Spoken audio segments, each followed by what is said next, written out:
Hey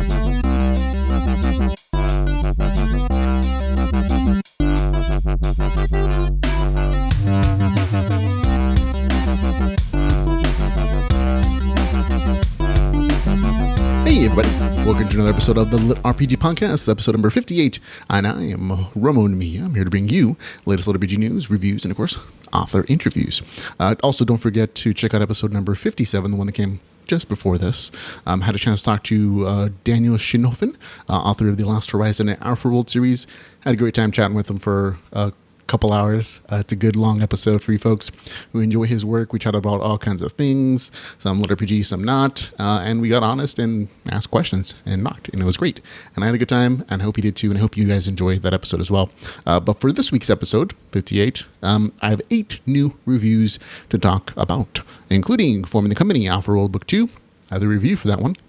Eyrth Online, Episode 4, The Quest, which is the second book in the Dark Paladin series. Hatchling, a Wyvernette Book 1. That's the name of the title. After that, it'll be Avarice, a LitRPG virtual fantasy adventure.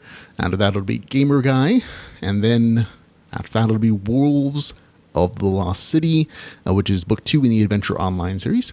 And then, last but not least, Unwritten Rules, Book 1 in Genesis Online. So there you go. We're going to be jumping right into the LitRPG news.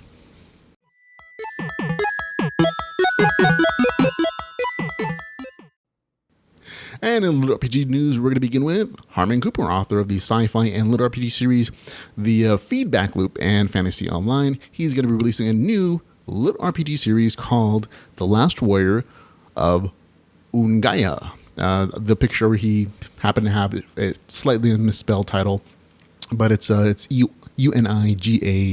Ungaya, which I think means like One Earth or Earth One. I don't know. Wait and see what the actual novel is about. But I did want to let everybody know it's coming out August the 1st. There's no pre-order, but that's the date he has scheduled to put it out. Okay, also in LitRPG news, we have Alaron Kong, author of the Chaos Seat series, is releasing the first chapter of Book 7, which is coming up in July for full release. The first chapter is on Patreon for his subscribers, so if you can't wait for the full July release, you can get your sneak peek if you're one of his subscribers on Patreon. Also, Travis Bagwell has put the first book in his series up for free on Amazon. That's Awaken Online. Catharsis is currently available for free again from June the 29th to July the 3rd. Now, even if you've read it already on Kindle Unlimited, go buy it. It's free. Or you can always gift it to somebody else if you don't wish to have it in your collection, which seems odd. But still, free. Free. Always fun. So there you go. And last but not least, just a quick update on Adventures on Terra Book 2. I put that out. I'm the author of that. I've had some really good reviews and some very constructive ones. I just wanted to thank everybody who took the time to purchase it and to do a review, because it really does help promote the book and get it in front of everybody's eyeballs. And if not everybody enjoys it quite as much as I did writing it, that's pretty cool. At the peak of our sales stuff, I guess, the book got up to 121 on Amazon Books overall, which is really good. Also hit number 2 in a couple categories, and as an author, I guess that's a thing Amazon does as well in rankings. I hit number 25 in like some specialized categories and 35 on just science fiction and fantasy. So I just want to thank everybody who's been so supportive of the writing, and even people who have been critical. Constructive criticism is always welcome. They pointed out some places I can make improvements on, and I thank you for that constructive criticism. But I super appreciate all the really good reviews of people who loved it. It helps encourage me as a writer to continue on and to know that there's at least an audience for the style of book that I've been writing. So thank you, everybody. Okay, on to some new LitRPG audiobooks. We have this week came out Last Horizon Beta. It's the first book in that series from Daniel Schinoffen. This is the audiobook version of it. Very nice. Also, Super Sales on Superheroes also came out this week. That one is narrated by Jeff Hayes. And great story. Love those first 2 novels. The audiobook narrators do great jobs on both of them. Jeff Hayes, of course, is a member of the LitRPG community. Does a really good job on all the stuff he does. And also this week that came out, Solaria Online is called, book 1 is called Launch. That was a surprise. I wasn't expecting that one to come out with an audiobook version. It is narrated by David Stiffel. And as an ebook, I gave it a score of about 5 out of 10. Number of reasons. You can go read the review at LitRPGpodcast.com if you wish to check that out. But from the sample that I listened to for the audiobook, the narrator does a really good job, and he actually elevates the story, which sometimes will happen with the audiobook version. You can have like a medium story, and the narrator just really elevates it to a much better level. And that might be the case with this. I only listened to a very small sample of it, but go check it out if you're looking for something new. There's the very limited amount of LitRPG audiobooks, so you might want to check it out if you have a spare credit somewhere. But those first 2, super awesome. Love them especially. But again, I always encourage you, listen to samples before you buy. Narrators matter to people. Okay, these stories also came out this week, but didn't have a chance to read them yet, so I can't give them reviews.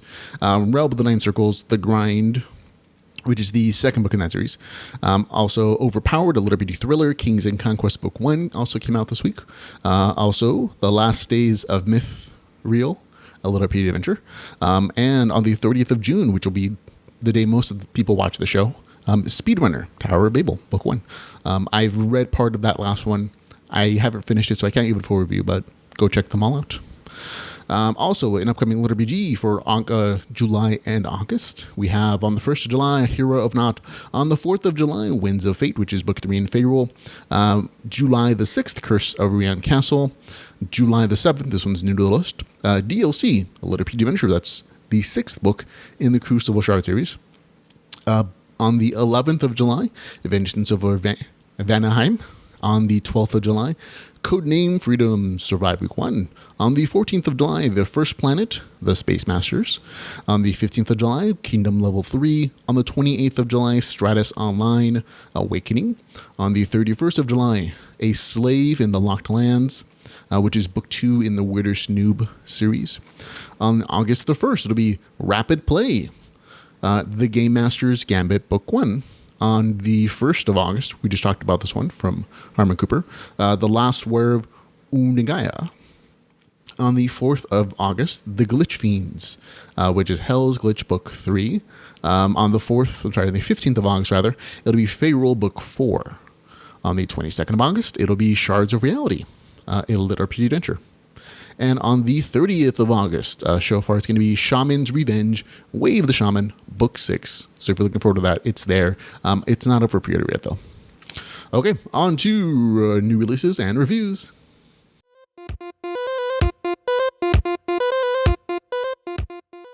And in new releases and reviews, we're going to begin our reviews with Forming the Company Alpha World, Book 2. Written by Daniel Scheenhofen. And again, we had that interview with him this week, so go check that out. It's a fun little interview.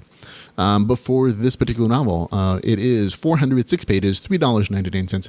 It is available on Kindle I'm going to read you know what, I'll do the summary because my summarizes book 1 and 2. Just a quick heads up for everybody, there's sex in the story. There's less sex than in book 1, but there are fade to black scenes and there's some kind of bondage explanations, but it's a very minor part of the story. I'd say something like, 5%. Like there's a sentence like every 10% of the story, but it is a part of the story and it makes contextual sense. But some people that's not for them. So just give me a heads up in advance, and there are lots of sex jokes. So that's always fun. Okay, in book 1, the main character, Seamus, a former prison guard convicted of murder, volunteered to beta test a full-time immersion MMORPG. Once there, he chooses to be a summoner named Alberet. He maximizes one of the seemingly weakest classes in the game and thrives. Not only that, but he makes new friends, both player and NPC. He even starts a romance with one named Stacia. By the end of book 1, this is a slight spoiler, but it's also part of the summary of book 2. It's revealed that not only has Stacia is she part succubus, but that she's bonded to Albert as one of his summonable demon minions. So there you go. Now in book 2, Albert has to deal with the revelation from Stacia and also decide how he wants to spend his time in the game, since it is very long-term immersion. Will he continue to be a solo player, or will he form a guild and be a leader in the game world? So there you go. That's my summary. Now my review. This is an enjoyable story. It jumps really right into the game world, and it doesn't leave with the exception of a few like flashback scenes when the main character is sleeping, which are kind of cool explanations or a little bit more backstory about why he did what he did to get put in jail. And again, but this part of enjoying this particular novel and the series is really just managing your expectations of what it's going to be. This is not like epic fiction where there's some world-changing event or AI is going out of control. That is not what this is. This is basically a story about Seamus getting a new chance at life as Alberette, the demon summoner in this VR MMO. He goes on adventures. He expands his relationships with the digital citizens in the world and also some of the other players who come in as, because it's an MMO. And that's really what it is. It's adventuring. It's powering up minions. There are emotional and social consequences for falling in love with the NPC for Alberette. There are fights throughout the story. They're not the best described fights I've ever read. They always last like a visceral descriptors, and the author's well aware of this. In our interview we did, he's like, I don't write combat scenes amazing, and that's true. I mean, it's good that he's aware of that. So if you're going for this for combat, it's okay. But what you really should be here for is the social stuff. There's a lot of interesting social dynamics that are explained and expanded within the story of like, what does it mean when you're a digital citizen to fall in love with essentially computer code and creating community within that world. And that's kind of what is a highlight of this story and a lot of the author series. And again, I like the moments in the story. I really did like the flashbacks. They're nice little nuggets. They kind of break up some of the monotony of grinding in an MMORPG, and they also help build background and empathy for the main character. It's kind of cool. And yeah, fun characters are back. Bob and Tiny, the MC's minions, are always a nice comic relief.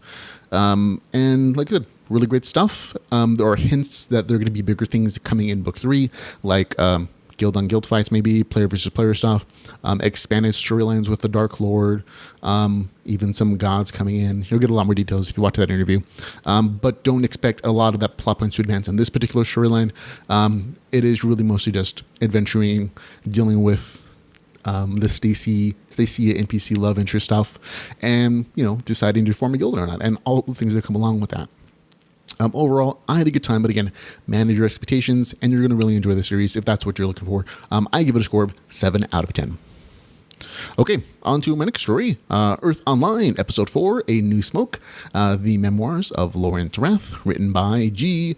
Rathweg. This is always a fun series for me. It's always a nice little nugget of enjoyableness whenever it comes out. It's a short story series. It's 140 pages. It is $1. It is available on Kindle Unlimited. Additionally, the author has put together a little collection of the first 4 episodes. You don't save any money. I think, well, maybe you save like a penny, I believe, but they're also on Kindle Unlimited. So if you want a longer read, you can just grab the first 4 and like a little, collection package of the first episodes. Again, I have to give a quick disclaimer. There's a ton of marijuana use in this series and in the story. And if that's not something that's agreeable to you, just skip it. This is not the story for you because it is an integral part of the story and kind of the culture of this particular novel series. So just be aware of that. I personally like to think of this as like a Cheech and Chong LitRPG adventure series. It's a fun stoner story set in an MMO with leveling, and don't expect more than that. It's again 140 pages. It's really worth priced at $1. And it's also available on Kindle Unlimited, so it makes it really easy to jump into. And the series always has a playlist that goes along with every single chapter.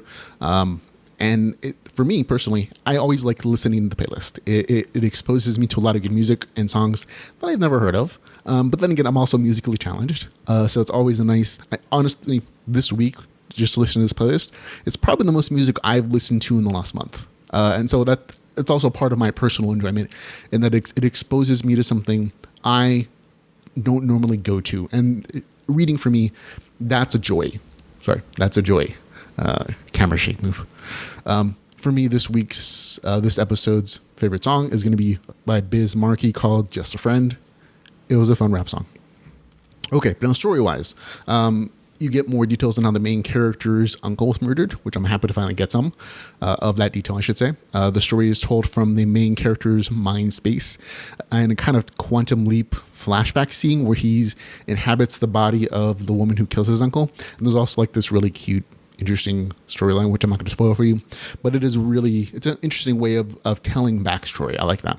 Then by the 18% mark, you're back in the regular game world, and it goes on with the regular adventures of Law, the main character. He gets a bit of training in his magic. He decides to climb the Cliffs of Insanity, and if you're you'll get to that reference.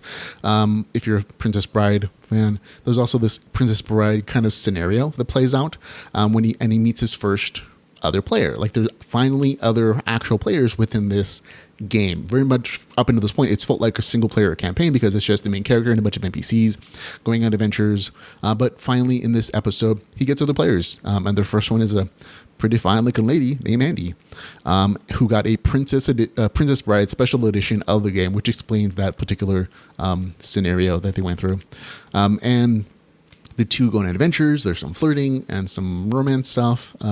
No sex or anything, just lots of flirting. And then towards the end, they meet some more players, each of whom has their own special edition package. And so there are a bunch of other movie tie-in and pop culture tie-in scenarios that pop up as well. Which I'm not going to spoil for you, but there are a bunch of more adventures, and overall fun read. I enjoyed it. Score 7 out of 10. Okay, on to The Quest, Dark Paladin Book 2, written by Vasily Mahanenko. This is 328 pages. It is $5.99. It is not available on Kindle Unlimited. Full disclosure, I received an early copy review. I purchased the novel once it became available, though. Now, in Book 1, Sergei was a soldier that died killing a mysterious figure flinging magic around the battlefield. When he woke up again, he found that reality was not as he knew it. It turned out our entire universe was just one big game, and now Sergei is a player in that game under the new name Paladin Yaropoluk. He attended and finished an academy meant to teach new players the rules and features of the game. Now, unfortunately, Paladin Yaropoluk also stumbled on a potentially universe-altering secret: how to restart the game. Now, in Book 2, our main character is stuck on Earth, and he's dealing with the realities of a universe where everyone is looking to level up at any cost. He has headhunters, mages, and other enemies trying to kill him. Thankfully, he's safe in Sanctuary, the stronghold of the Paladins, his kind of faction class. Or is he? Bum, bum, bum.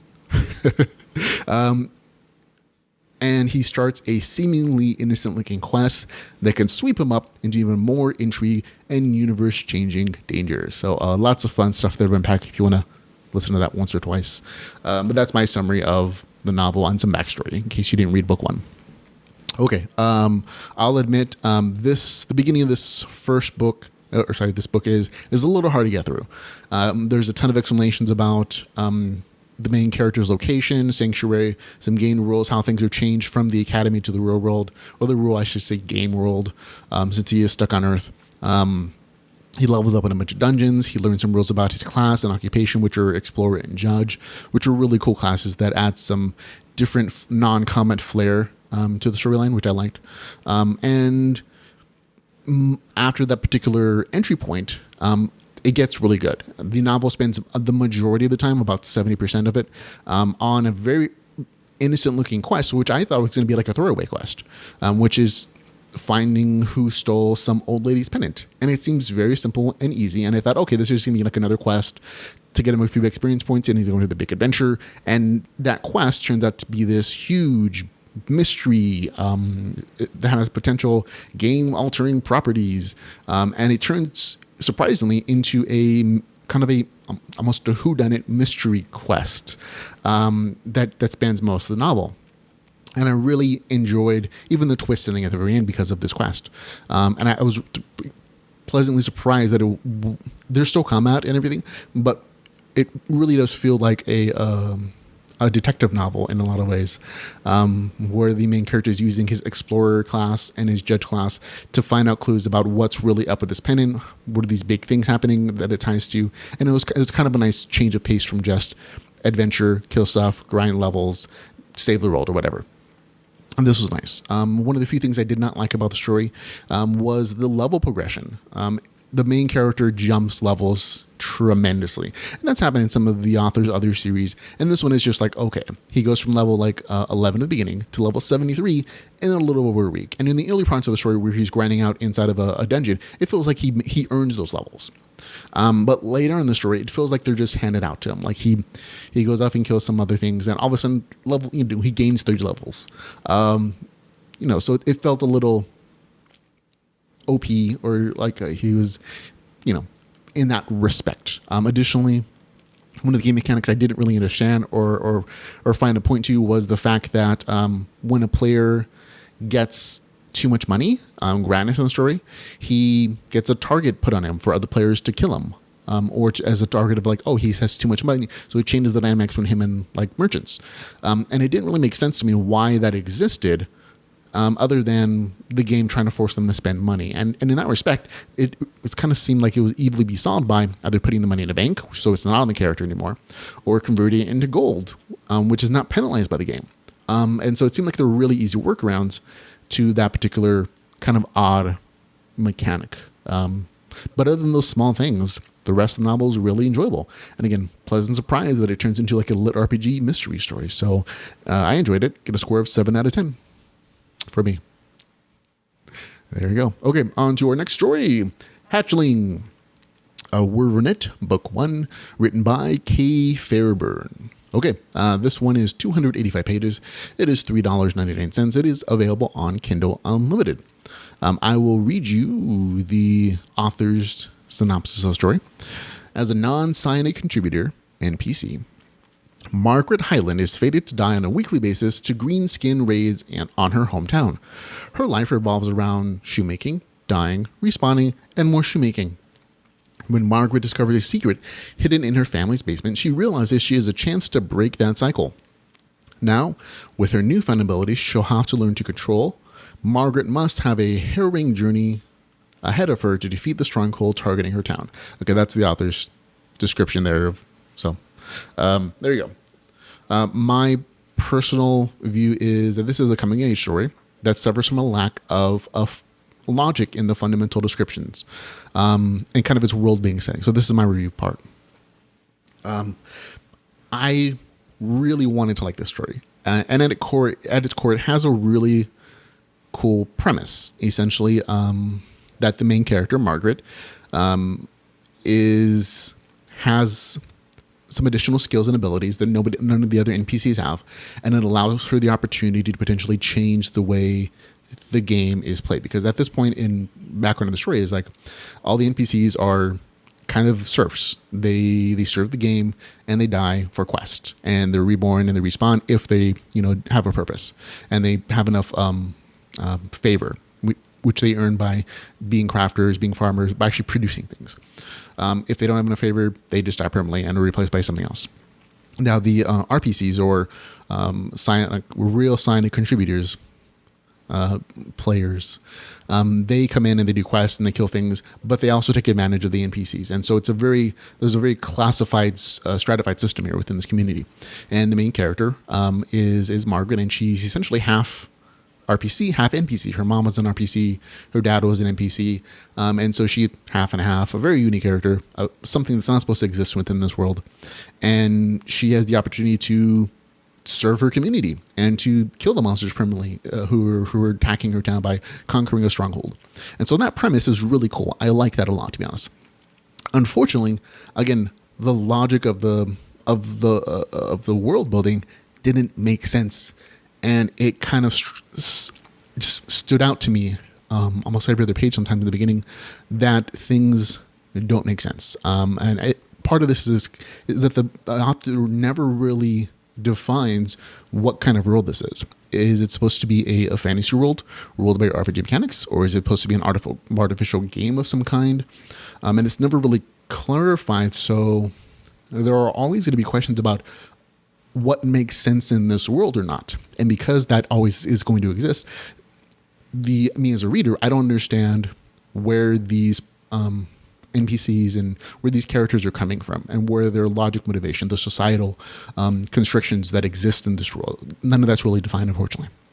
Now, I'll give you an example of what I mean. if this is an independent fantasy world ruled by game mechanics, then why do all the game characters use a bunch of terms they shouldn't know? If this is basically some other world, not related to Earth necessarily, but it just happens to be ruled by game mechanics, why do they talk about like technology terms that they don't have? Like there's no technology. It's very much set up as a fantasy world where a certain class of people have access to like this, blue box that tells them information from the GM or the Great Mother, as she's called in the game. But why then do they talk about the main character as a glitch? She shouldn't exist because she's a reproductive product of an NPC and an RPC. But the word glitch doesn't really seem to have a foundation in this world if it's an independent fantasy world, because they don't have tech, they don't have like computers, they don't have processors, things like that would kind of relate to that particular word. And there's a lot of like those small little things that exist that kind of just stood out to me as a reader that are just reflecting, oh, this doesn't make sense. Also, another example is the main character and her sister seem to know about things like zombies and necromancers, which if they had them around that town, that would make sense, but that doesn't seem to be the case. It seems like these two girls grew up in this town, they never left this town, and they die on a weekly basis, and the rest of their lives are spent making shoes and doing leather and doing productive things. So where did they learn about these particular aspects of the larger game world? And yet at the same time, they don't know if the monsters that live literally outside their town limits are named. And so there's just a lot of those little conflicts of like logic that don't make sense, and they kind of brought down the story for me. And again, there's a lot of other examples. I literally have a list of them when I was reading it. And again, it brought down my enjoyment of the story because it always took me out of the immersion of the story, because they would stand out and be like, oh, that doesn't make sense, and I had to think about it, and then I had to go back to the story. And so it always broke the immersion level for me personally. And I can list a bunch of other things. But that's kind of one of the biggest things that stopped it from being such a really good story to me. Those fundamental logic flaws. Okay. I'm not going to go over like any spoilery stuff. It's in the full review if you want to go read it. But I'm not going to spoil it for anybody who hasn't had a chance to read it. But some of the other things that kind of stopped it from being really, really good is the fact that core nugget of the thing that I really enjoyed stops towards the end of the story. Like the thing I really liked about the story, the thing that if I was really engaging were the times when the main character and her sister are just out grinding in the forest trying to save their town. Because the main character has the ability to grow in levels and grow in power with her Wyvern companion, she has the opportunity to be the hero of the NPC community, which is her town, by defeating the stronghold and stopping the monsters from spawning, which the regular player characters, the RPCs, aren't willing to do. And those moments where she's just out in the forest, killing things, struggling to get more powerful, and also having emotional family conflicts with her sister were the most fascinating, because I got insights into the main character, into her family, their dynamics, and also, of course, advancements in character. And that's the thing I like the best about the story. But that almost, towards the end of the story, about midway through, the main character leaves her town, and then she just goes off on a solo journey through the rest of the world. I mean, yes, she's also getting more powerful and hopefully to come back and save the town, but the story lost the thing that I really enjoyed, and just becomes the main character doing stuff by herself. And that's not necessarily bad. It's just, it lost the enjoyment of the thing that I like the most. So for me, the story gets a score of 5 out of 10. Sorry, it just lost too much. And it just settled on being kind of meh. So there you go. Okay, on to our next story, Avarice, a LitRPG virtual fantasy adventure written by Jeffrey Thorne. This is also another short story. It is 153 pages, $3.99. So it's a little more than I normally like to spend per page. It is not available on Kindle Unlimited, so you get to decide whether you like it or not. I'll give you my description. I'll read the author's description because I forgot to write one. What would you do if you could leap into your deepest fantasies? The possibilities of what you could do are limitless. In Avarice, you get to fight monsters, and people. Kill creatively, get loot, level up, drink, and engage in mind-blowing sex. No holds bar. A young man spends 6 years of his life saving in order to gain access to Avarice, the forbidden virtual reality immersion software banned in multiple countries. Okay, there you go. That's most of what you need to know about the story. The author does give a very clear warning in his description that there is raunchy, explicit sex containing violence, and it's for a mature audience only. And again, yes, there's graphic sex in the story, but it is not the main focus of the story necessarily. It is not a romance novel, but there is sex, and it is LitRPG. I did make sure, that it actually is. It's set in a game world where players can do anything they want to: drugs, sex, prostitution, mass murder, whatever. So there are potentials for a lot of different vices in here. There is progression of power for the main character, even if he does kind of jump from level 1 to 17 rather quickly. The combat scenes really are decent. The game mechanics described have some potential if this ends up being a serial story. And the game world has a modern setting. So it's not necessarily fantasy. It's set in like cities, modern cities. You get to see elves wielding revolvers. You get to see goblins using compound bows. So there's a lot of potential for very interesting stories. But it's not really realized in this novel yet. It might be in book 2. A significant portion of the story is mostly just about having sex or fulfilling some kind of fantasy related to sex. Something like 40% of the story. And even if it does make contextual sense, I feel like that time could have been better spent on world building, going on quests, gaining levels. I would have enjoyed seeing those other things explored more than just the graphic sex scene. So there are some really cool ideas here. One of the ones I really liked from the author was towards the end of the novel, he gets access to a skill book, which is supposed to give him a new skill, but it turns out it's more like interactive fiction. And then when he opens it, he's transported to a mini game. In this case, it's a sensual dating simulation. So that like the last 25% is really just sex. But I can see a lot of cool uses for that idea. Like they could be like little breaks in the story where you get an opportunity to send your main character into different types of games and different scenarios. And I liked that particular idea. I thought it was really cool. However, in this case, again, it's mostly just used to do sex stuff. And worst of all, at the very end, he didn't actually gain a skill. So I'm like, that was really disappointing that the main character used the skill book, didn't actually gain a skill at the end. So for me, gets a score 6 out of 10. And our next story is going to be Gamer Guy, a LitRPG novel written by Stephen R. Smith. It is 354 pages. It is $2.99. It is available on Kindle Unlimited. I will read you the author's description of the story. Turin considers himself a solo player, both in-game and out. So how is it happening that he's forming all these connections with others? Is the game world changing him in real life too? He is challenged to take on a greater role, become more than he is. Is his life in VR getting less virtual? There's no question mark there. He doesn't like the entanglements and obligations, but there are rewards. I mean, that is literally the author's description, word for word. So there you go. I like my slight description a little bit better. Harry's a ranger looking for his first wolf companion. That's how the story begins. And he meets a cute druid.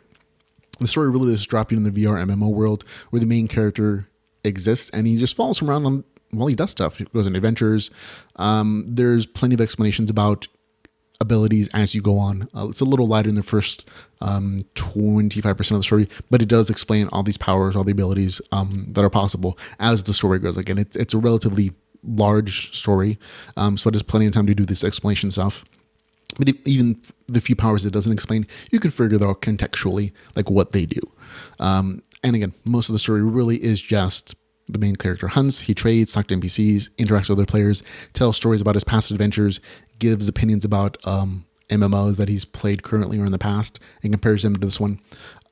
Goes on quests with other characters eventually towards like the mid and end. He gets into more groups and he expands as a character. But again, don't expect anything earth-shattering in the story. It really is almost a diary of the main character's adventures in this MMO. And it is what it is. I had a pretty decent time with it.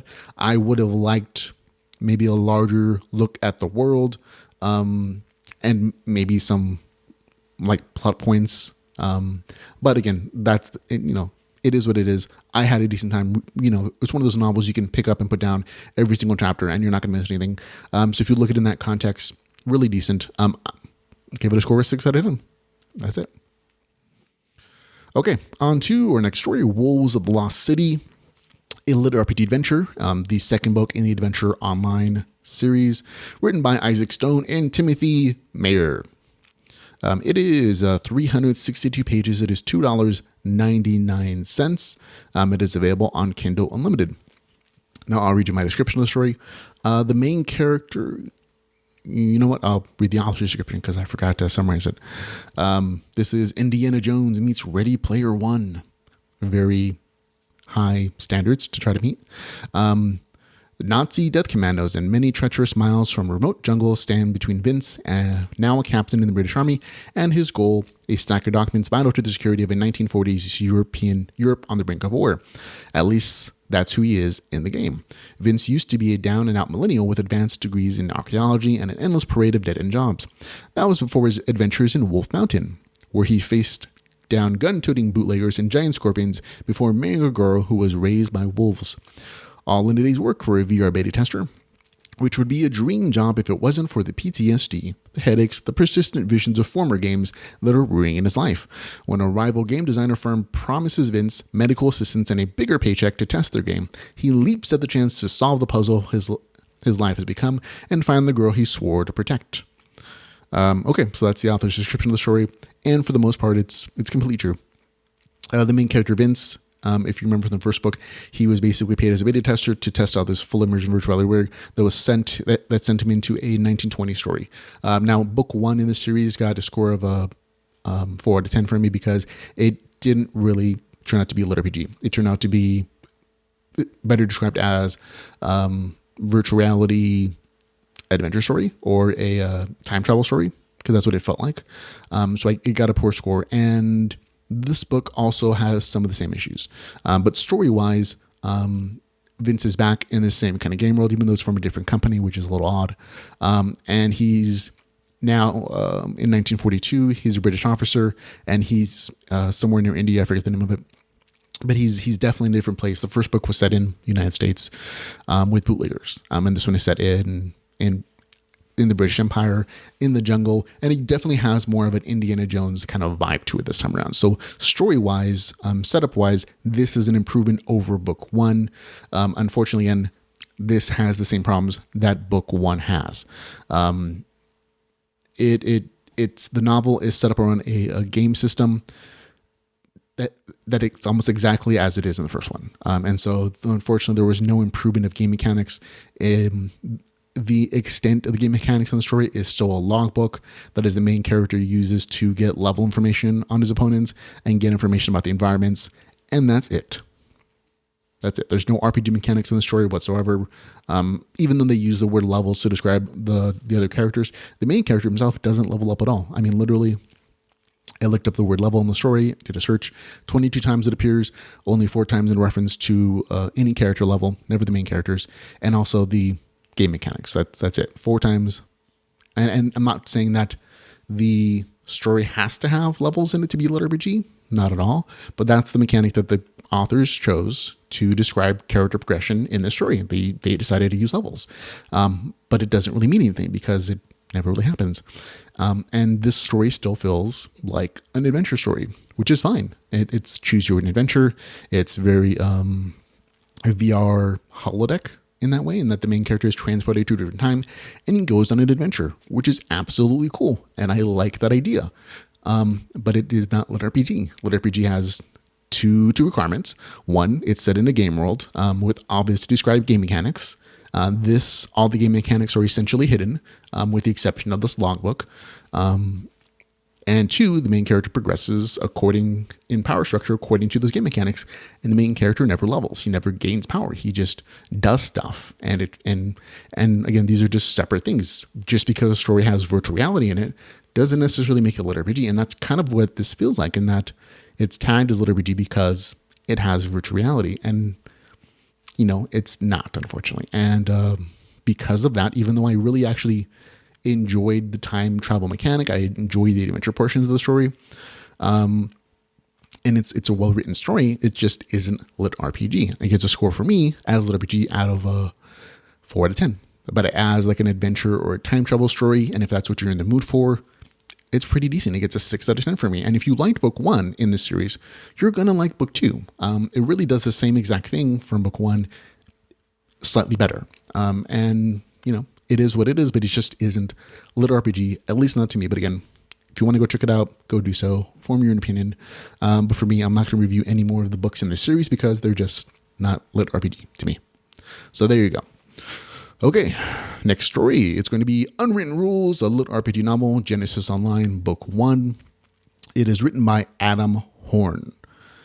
This one is 256 pages. It is $2.99. It is available on Kindle Unlimited. I'll read the author description for you. Kevin was a young man enjoying his college life when a car jumped the curb and crippled his body. Unable to support himself and dependent upon others to meet his needs, Kevin was slipping into a depression when his best friend convinced him to play a new game called Genesis Online. The concept was simple. A revolutionary artificial intelligence controlled the game world and adapted it to the actions of the players. Even the developers didn't know what course the game would take as it evolved. Lured into the game by the prospect of earning real money, Kevin soon runs afoul of a man determined to control as much of the Genesis as possible. He recruits other disenfranchised players to his side in his quest to find a way to prosper in the game. Can they stop the man who calls himself the King of Genesis from taking over everything? Okay, so that's the author's description again. Again, 256 pages, $2.90 available on Kindle Unlimited. So price-wise, really on point. So good for you. Also on Kindle Unlimited, which is always a nice bonus. And for me, this was just a delightful story. The author does a really good job of making you empathize with the main character, Kevin, really quickly. And then it drops you in the game world within 4% of the novel. So I'm like, always a plus for me. When you establish background, you set up the character, and then you just go in the game world. That's always a great beginning of the story. The thing I really liked about the story is the game mechanics. There are 4 base classes: Rogue, Warrior, Wizard, and Cleric. However, leveling them up depends entirely on raising the skills that your character has. And learning new skills and performing specific actions unlocks new classes. So there's a lot of expansion possibilities in the story, and also a lot of customization options, because you can go to a trainer and you can learn any skill you want to if you have the coin for it, of course. Additionally, this is also a nice game mechanic that I liked. You can learn skills from the players that you group with. So let's say you're a rogue, you're grouping with a wizard. The wizard can dedicate the experience to learning from skills to learning one of the rogue skills. And the rogue can then dedicate the time and experience points he's getting for killing monsters, doing quests, into learning skills from the wizard. So the rogue can learn an ice spell. The wizard can learn a poison ability. And so that allows for a lot of mixing and matching of skill trees. And that also encourages players to, of course, group and to be nice to each other and to help each other out. And I like that social aspect of grouping being important. So the skills and abilities in this game are really neat. I like just thinking about what I could do as a character, which is always a fun indicator that this is a good story. Also, there's crafting in the story. There's a tons of great stuff for crafting, mixing and matching, and the main character uses that crafting to great effect in advancing the story. So I'm a huge fan of that. Now the storyline is okay. It gets a little repetitive and predictable at some points. The big storyline about the power-hungry antagonist griefing other players, it's not horrible. And again, it gets kind of predictable where it goes, but the original game mechanics and the way the main character combines those game mechanics with crafting to overcome obstacles and enemies, for me, makes up for any of those predictable issues. So for me, had a good time reading it. Overall, a good story. It gets a score of 7 out of 10. So there you go. That's it. That is the episode, folks. We are done, finished, all complete. Got all 8 reviews in for you. And remember, if you like the podcast, you want to support us, you can always follow us on Facebook, Twitter, YouTube, Patreon, and you can find all the ways to support the podcast at litrpgpodcast.com/support. But again, thanks for hanging out with me, folks. Until we can hang out again, remember to go read some LitRPG. Goodbye, everybody.